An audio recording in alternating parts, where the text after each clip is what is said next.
Tutangi na Philippiens 3, pali na 10 à 21. Afin de connaître Christ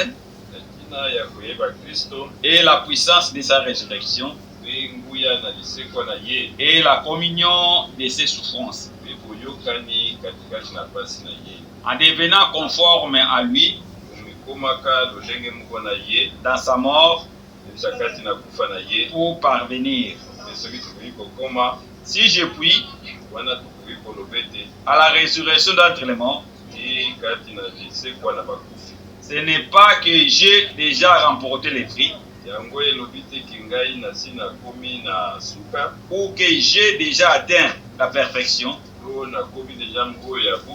mais je cours pour attacher de les saisir. Puisque moi aussi j'ai été saisi par Jésus-Christ.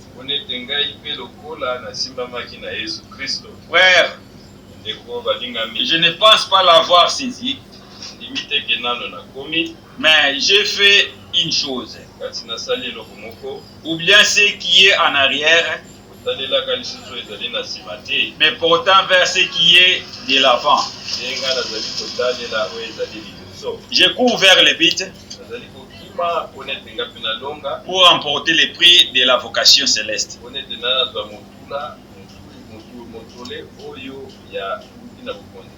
de Dieu en Jésus-Christ. Nous tous donc qui sommes parfaits, ayant cette même pensée. Et si vous êtes en quelque point de notre avis, Dieu vous éclairera aussi là-dessus. Seulement, au point où nous sommes parvenus, marchons des mêmes pas.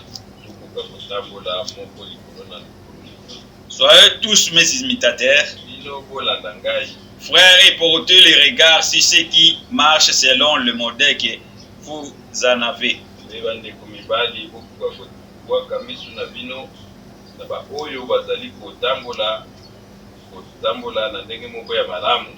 Car il y a plusieurs qui marchent en ennemi de la croix de Christ.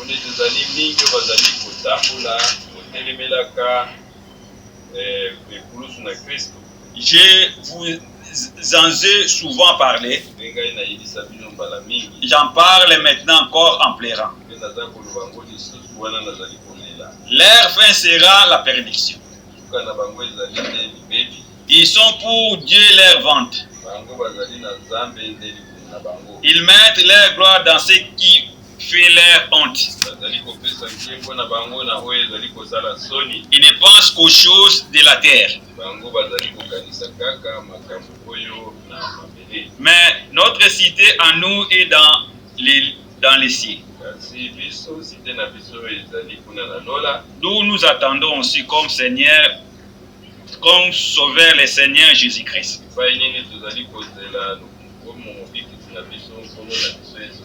qui transformera le corps de notre humiliation en les rendant semblables au corps de sa gloire, par le pouvoir qu'il a d'assujettir toutes choses. Tobondela biso nyonso. Nzambe tata na biso ezali mokolo. Liloba na yo ezali nde solo l'éternité. Olo soko opesi biso liloba oyo nkolo po ete se pour invite l'éternité. Po ete tozonga na kondima oyo ezalaki na biso. Po ete lokumu mpe masanzo ole kozonga epai. Assiste-nous l'éternel Dieu. Yo moko éclairer biso l'éternel Dieu. Yo moko bandela biso nkolo. Kokisa liloba na yo l'éternel. Yolobi mibale to misato basangani mpona kombo na yo zakati na biso. Posa na biso nkolo yo zakati na biso. Yo moko tambusa biso l'éternel Dieu. Ofungula biso mayele de comprendre l'écriture l'éternel Dieu. Opesa biso esengo na mitema l'éternel Dieu. Afin que bato batatu la baoyo bazali ya nzambe nkolo. Totiki tout entre tes mains l'éternel. Olo ba cérémonie nyonso passé na kati na siko eza mpona lokomo na l'éternel Dieu. Omisama pesanzo na kombo leki ba kombo nyonso. Kombo na kona Yesu Kristo. Ngai mpe ndeko Frank nazopesi kopesa bino mbote bino nyonso mpe naza kosuete na nyonso uyei malamu kati na vi na Jirisi. Eza na makambo ebele ezali kosimba ngai na motema mpe nazali kopesa merci na frère Baonga na liteni ya likamuso ya liteyo atangi biso na introduction. ponete na kati na yango nyonso ezali exhortation, avertissement et consolation. Pe nyonso ezali kati na likomi wana. Pe tozali vraiment reconnaissant na kolo na biso Yesu Kristo mpona yango. Totalelaka basini ya tango tomoni ete boyei na Yesu Kristo ekomi vraiment pembeni. Pe toyebi nyonso makambo oyo ezalaki comme lisakoli mpe ezali kokokisama.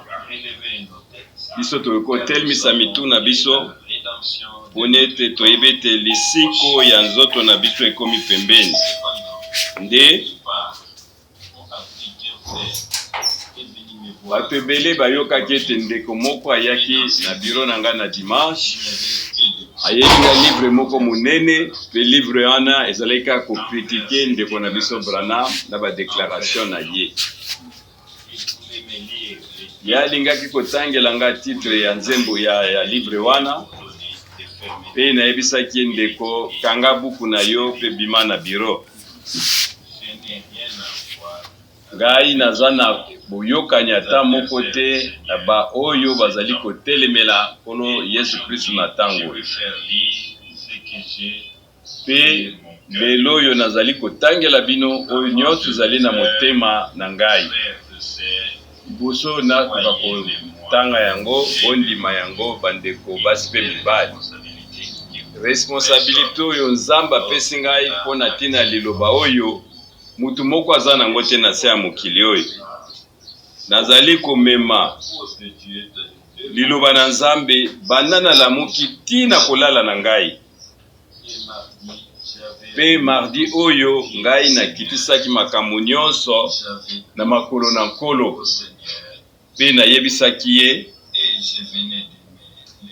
wana nga nawuti kolamuka nayoki mongongo makasi na nkolo aloyebisi ngai yo pesa libota na ngai 4 à 7 service ya guérison ya frère Branham. Pe na tango wana nasosolaki ete ngai nazali likambo suka koloba te, kasi bino nyonso mena bozali na posibilité ya koyoka makambo nini minene Nzambe asali na tango na biso na tango na suka. Pe sikoyo naza kosenga frère Bob atangela biso oyoyo naza nango posa po natangela bino. Bandeko basi pe mibali kati na nkolo nazali koyebisa bino nyonso oyo ezali bokebisi makasi. Bokoka kosangana ta moke te na bato oyo bazali kotelemela message oyo ya frère Branham pe même etali ministère na ye. Liloba na 1 Chronique chapitre 16 na verset 22 elobi boye kosimba bapakolami na ngai te pe kosala mabe na baprofete na ngai te. Frère Branham ye azalaki prophète promis oyo Nzambe atindi mpona ete amemela biso message oyo na tango na suka oyo ekozongisa boye ya Kristo mibale na tango oyo. Lokola kolo na biso alobaki na mokanda ya Yohani chapitre 5 na verset 19 solo mwana akoki kosala ye moko te soki amoni te papa azali kosala. Na ntina na yango ndeko na biso Branham azalaki mpe koloba ndolenge moko. Ye azalaki komona lokola na television makambo nini azalaki kosala mpona moto oyo alingaki kobondela. Nsima na yango akoki koyebisa na kombo na nkolo na biso Yesu Kristo na ndeko yo obiki. Pe na 1963 ye alobaki boye namoni ba vision plus de 10e de milliers mais nyonso tu ezalaki kokokisama.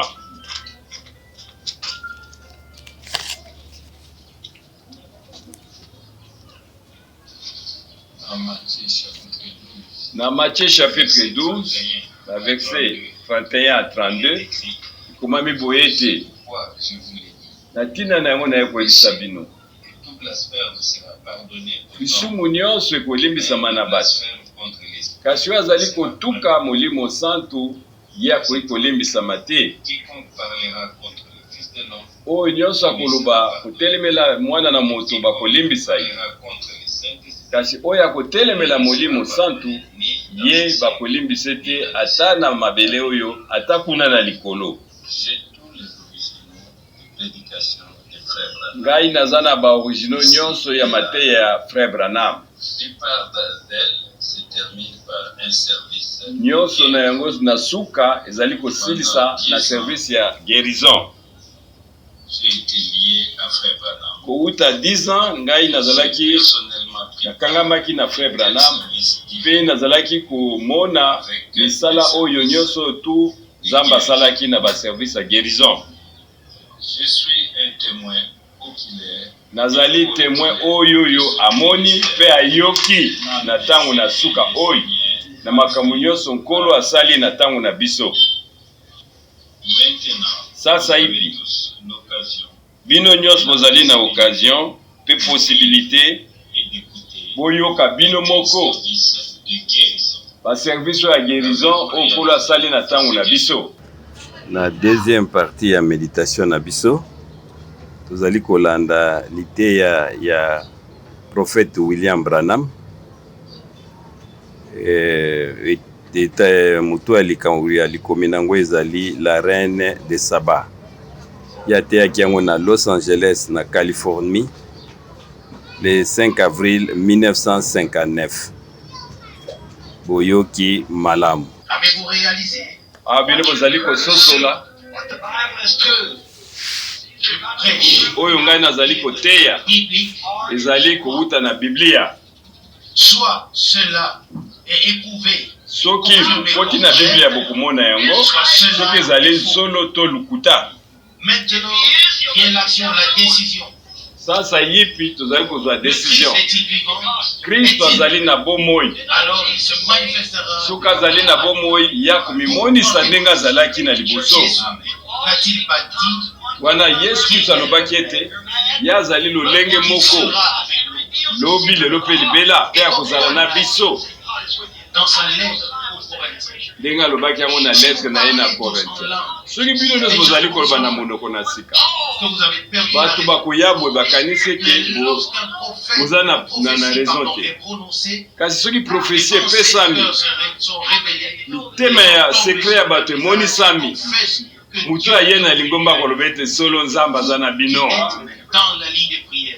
na Et qui ntina savait yango na que ligne on de n'est pas prière levé la main de chacun d'entre ngai vous. nayebi bino te Je ne vois pas une seule toyebani ata moke que te j'ai déjà namoni ata motu moko te toyebani na ye vous, dans toute na l'assemblée. lisanga nyonso to ezali Vous savez,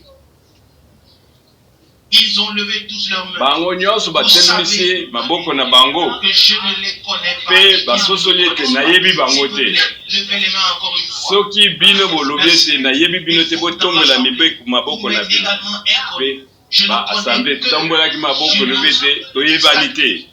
Je l'ai vu tout à abika l'heure. mutu moko na tosololaki nde na libanda nde nakokaki koyeba ye ndenge tozali na lisanga oyo. Il ne s'agit pas de moi. Sasa ye mpe ezali ngai te, Vous pouvez vous asseoir. bino nyonso to assemble bokoki Soyez kovanda attentifs. kasi boyoka Il sikoyo ne na matoi s'agit na pas de bino. moi. Ezali Je lisusu ne ngai te, connais pas ces gens. nayebi bato oyo Ils te ne me connaissent pas. mpe bango bayebi ngai J'ai te. levé mes mains devant Dieu. Natembeli boko na ngai liboso na nzomi bango mpe batomboli ete bayebi ngai te. Ils l'ont fait. Basali yango Ils ne me connaissent pas. bayebi Je ne ngai les te connais ngai pas. mpe nayebi bango te. C'est pourquoi Na ntina na yango que quelque chose se passe. ebongi ete eloko moko eleka mpo ete nzambe akonfirme ete ezali ya solo. Sasa epi botala mwana mwasi oyo Que tous ces micros fonctionnent aussi. nandimi ete bamikro nyonso ezali kosala. Nous sommes ici. Tozali Nous awa nous rencontrons pour la première fois. ngai dans na la- ndeko mwasi oyo tomonani Je ne les connais pas. mbala Je ne les ai liboso jamais na mwasi na mwasi oyo ye ayebi ngai te nga mpe nayebi ye te. Tozali vus. Nous awa nous rencontrons mpe tomonani awa mbala liboso Oui. ndeko mwasi andimi ete bayebani te. Elle a une raison. kasi ayebi ti eloko nini aye na esika oyo koluka. Que peut faire Jésus maintenant? Eloko nini kikolo Yesu Kristo akosala sasa Le hivi. fait est que la guérison a déjà eu lieu. Ponete deja guérison na biso esalama kuna na Golgota na mapipi na yeto sito biki sama. Hier, aujourd'hui, Ponete Yesu Kristo aza lolenge moko lobi lelo pe libela na libela. pour l'éternité. Pe seko na A seko. rencontré la femme au puits. Yesu Kristo akutanaki na mwasi moko kuna na puits. Oyebi histoire wana na Jean chapitre 4. Il parla. Pe basololaki na ye. Il trouva sa Pe détresse. ki aye komona problème ya mwasi oyo. Pe problème na ye ezalaki nini? Et celui qu'elle avait en ce moment. Azalaki na mibali 5. Pe azalaki na ye wana azalaki mobali na ye te. Elle répondit. Pe tangu Yesu ayebisaki mwana mwasi wana problème na ye. Abete na yebete tangu Mesia akoya akosala misala ya ndenge oyo. Me yo ozali nani? Avec son corps de chair. Yesu wana azalaki na nzoto na ye na nzoto. Transformation, la transmutation. Nsima na ye komata na likolo azongi na ndenge ya molimo. Et nous nous consacrons à Dieu. Pe tozali komipesa sasa hivi na nkolo. Pe sasa hivi tokomitiki ete molimo santu asala kati na biso. Ce qu'elle est Ngai nayebi te mwasi oyo azali nani. Akoki kozala moto oyo aza na pondima to aza moto oyo mpe akritikaka bato. Ngai na ye toyebani te me bokeba. Bokeba na oyo nyonso ekoleka sasa hivi. Eh bien, il pourrait arriver un cas comme celui d'Ananias. Ekoki kokoma ka moko lokola Safira na Ananias oyo bazalaki na kondima te na Nzambe. Me lokola Yesu Kristo na so oyo asololaki na mwasi oyo kuna Samaritaine pe asosolaki likambo na yo. Nakokaki koloba ndeko mwasi yo ozali maladi na tie oyo loboko na kombo na Yesu Kristo Nzambe asala yo ngolu eza mpe malamu. Kasi soki molimo santu akiti akolakisanga makambo wana neti na TV pe na komona nyonso ezali kati na bomoi na ye yango nde kosala masasa ipi. Sasa ipi na ngi nasolola na mwasi oyo ezali mbala liboso tomonana na ye. Ndeko mwasi yo yebi te sasa ipi eloko moko eza koleka. Si tu n'étais qu'en présence d'un homme, soki ezalaki na présence ya tu motu pourrais ressentir cela. yo kosentir ndenge ozosentir te sikoyo. La colonne de Yo si omona la photo, pole colonne de feu lumière, se Eza, tient entre nous. sasa hivi etelemi entre ngai na yo ndeko mwasi. Si c'est la même colonne, Soki ezali kaka même colonne de feu wana oyo etambusaki bana Israel le Seigneur kuna na désert ye azali Nzambe moko wana. vient de Dieu et je retourne à Dieu. Pe Yesu alobaki ete nauti na Nzambe pe nazali kozonga na Nzambe. Paul, Na nzela na ye atanke colonne de feu nde akutanaki na Paul. l'Ancien Testament. Et Paul devint Pe Paul azalaki so komona te. et la voix a pu dire Pe mongongo ekaka koloba ete Paul mpona nini oza koperzekite ngai. Es-tu Seigneur? Pe alobisaki yo yo ozali nani nkolo. Si le même Seigneur est Tokotala sasa hivi soki aza Nzambe moko wana alors la même chose oyo asalaki na Paul akosala pe sasa hivi na biso na nzela na mwasi oyo. Dieu se préoccupe. Soki Nzambe akoki kosala koyebisa nga problème ya mwasi oyo azali Nzambe moko oyo ayebisaki te mwasi oyo Samaritaine. Que la femme s'éloigne de moi. Namoni mwasi oyo abandi kokima akomi kanda C'est kanda. sa souffrance. Ayo eza nde problème na ye aza mutu ya kanda. Et son cœur a presque lâché. Siko mutema na ye lili okangama pe akufa. Elle a été à l'hôpital. Ye akendaki na hôpital ndeko mwasi kende okutana loba ya solo so okutanaki na médecin. Tombola musapi na yo ye mwana mwasi andimi. Et pour l'éternité. Pe abete Yesu Kristo aza lolenge moko lobi lelo pe libela na libela. C'est encore que je l'ai deviné. Abete sikoyo efuna bato bazokanisa ete ezali busoloka naza kozwa makanisi na Je ne bato sais te. pas ce qui a été dit. Boza koloba naza Il koyoka. parle au travers de moi. Kasi ezali sikoyo nde nkolo aza koloba kati na ngai. Eza so ngai te mutu oyo Branham. Bambebo na ngai naza koyoka mutu mosusu aza kosalela yango ezali nkolo. Cette femme mwasi oyo souffre de nervosité. azali na maladi oyo ya mutu ya kanda Et aussi pour un homme. mpe azali kobondela mpona ndeko moko solo songolo eza mobali na Et ye il a l'arthrite. mpe ndeko mwa mobali na ye aza na mokongo ezali kosala pasi makasi. Vas-tu croire que c'est le Saint-Esprit? Ndeko mwasi ondimi to ezali molimo santu Et tu pries aussi pour ta fille. mpe ozali kobondela mpe mpona Et crois-tu mwana no ya que mwasi. Dieu veut dire ce que ta fille a? Ondimi Elle a un ete problème de dos. kolo akoki koloba mpo eza na mwana no ya mwasi ye mpe azali na maprobleme ya mokongo. Bango nyonso babiki na nkombo na Yesu. Zonga na ndako okokuta bango babiki. Yango elobi nkolo.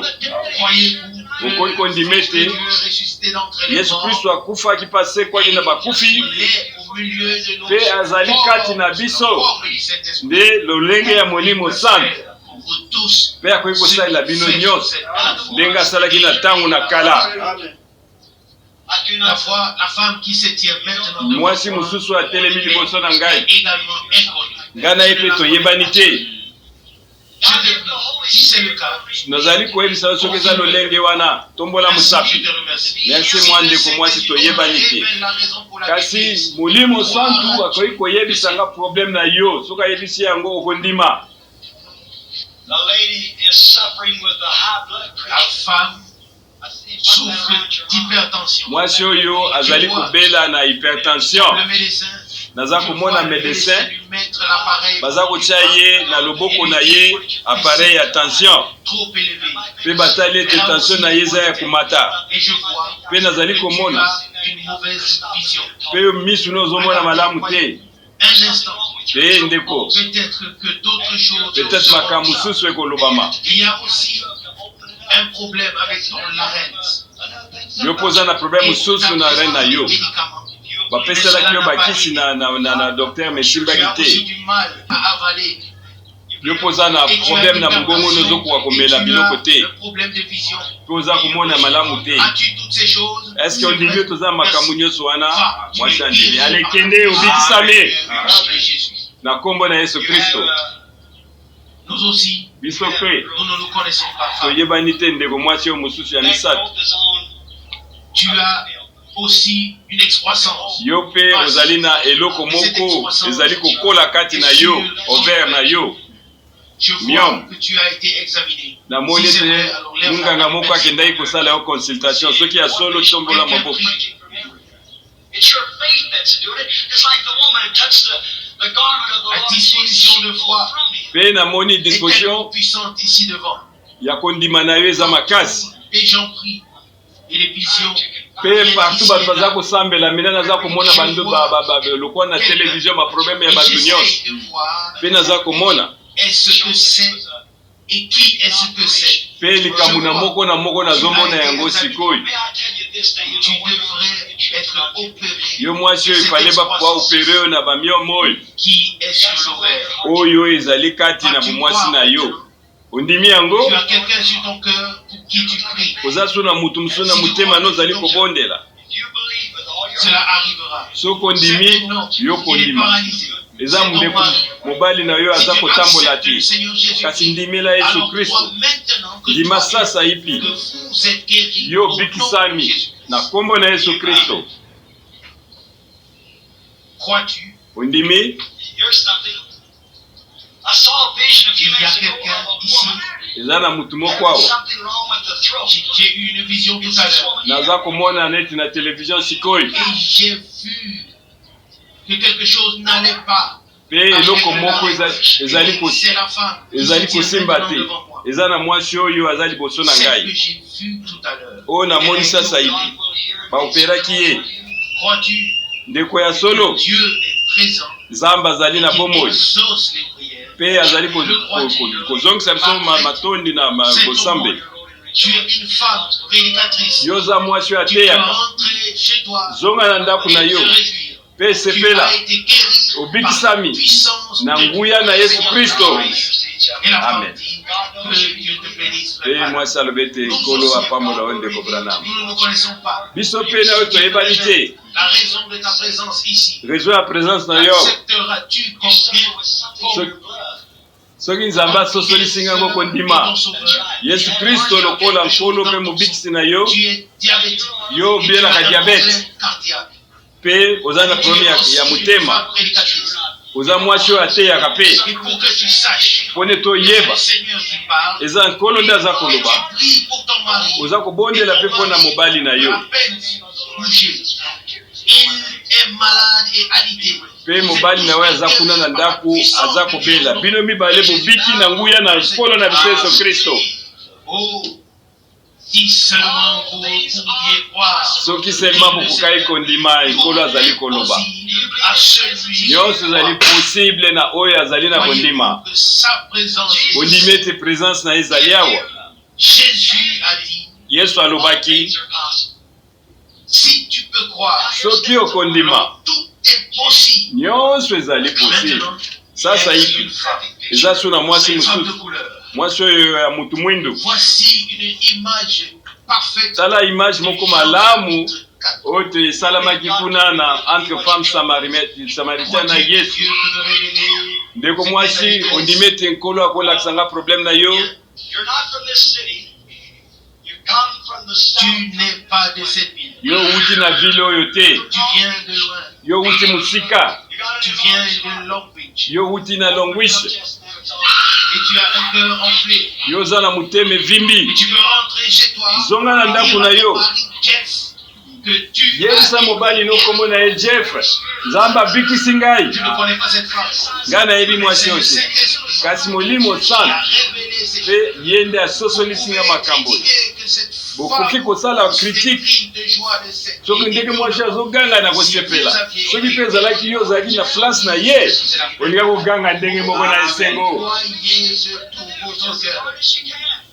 Il pourrait avoir un nouveau réveil de la rue d'Azusa. ekoki kozala siko na réveil moko neti kuna na Je zuza sens qu'il y a des pensées dans l'assemblée. namoni naza kosante bato baza kokanisa te bakanisa ete naza kosala koyiba mayele ya bato te Approche-toi un peu plus. me nzambe azali awa Tu sauras si quelque chose m'est révélé. yo koyeba soki opusani awa soki eloko moko nzambe ayebisi ngai ezali ya solo pa mwasi oyo yo ozali mpe na mbuma moko ezali kobika mpe maladi ya mibali ya basi zonga na ndako na yo mpo obikisami naza komona yango yo ozali na eloko evimbi yo na kati ondimi ete nkolo abikisi yo tombola loboko na yo pesa nzambe merci akokisi yango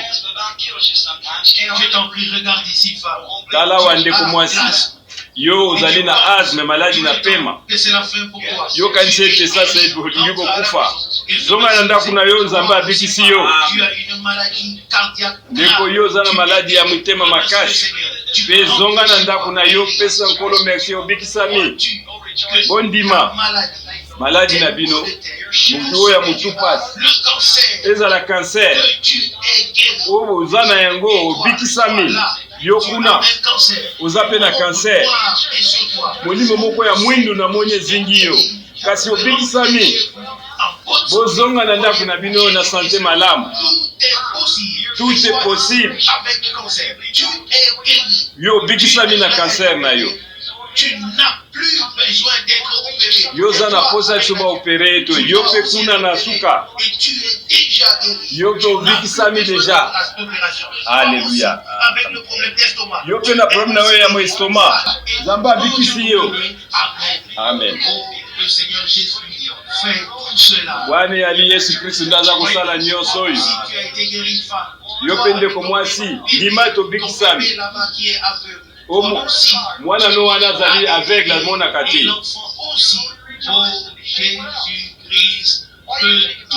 kasi nkolo akoki kosala nyonso abikisa mwana na ye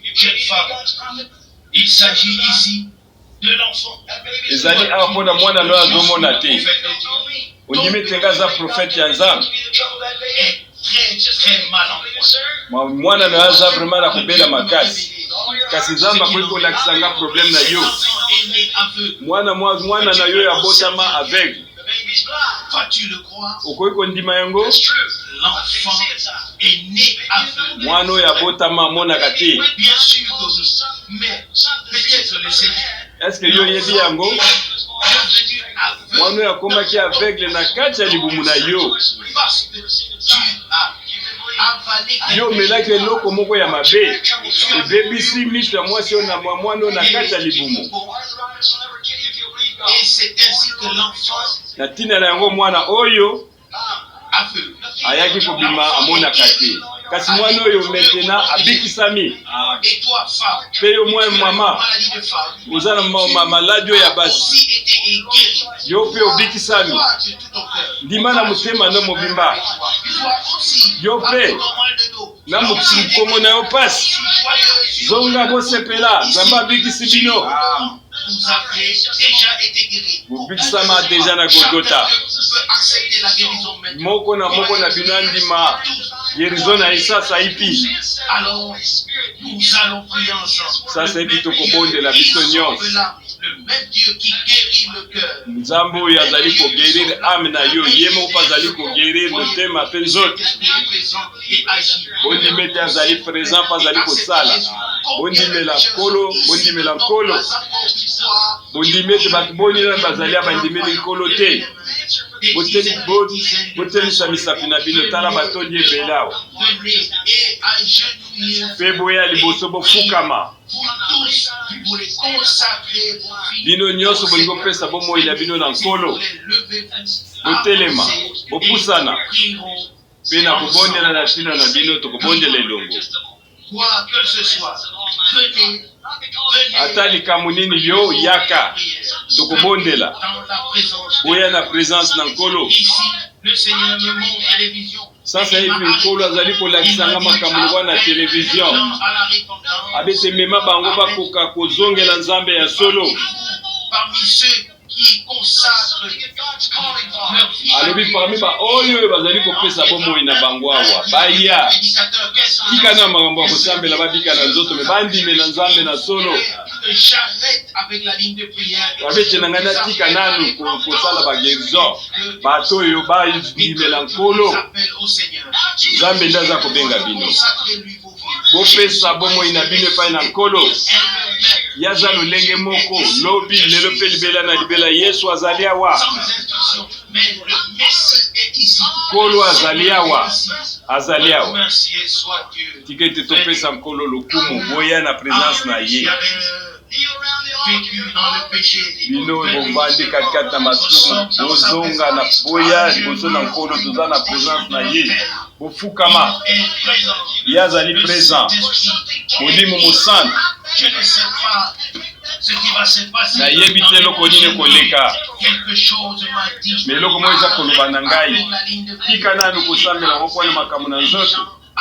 Tika ete bakoka kondimela nkolo. Mpe nazali kosala yango sasa ipi. Boyokana na nkolo. Nkolo mosusu mwanzi akufa akoya okoya azasu na ntango ya koyeba nzambe te.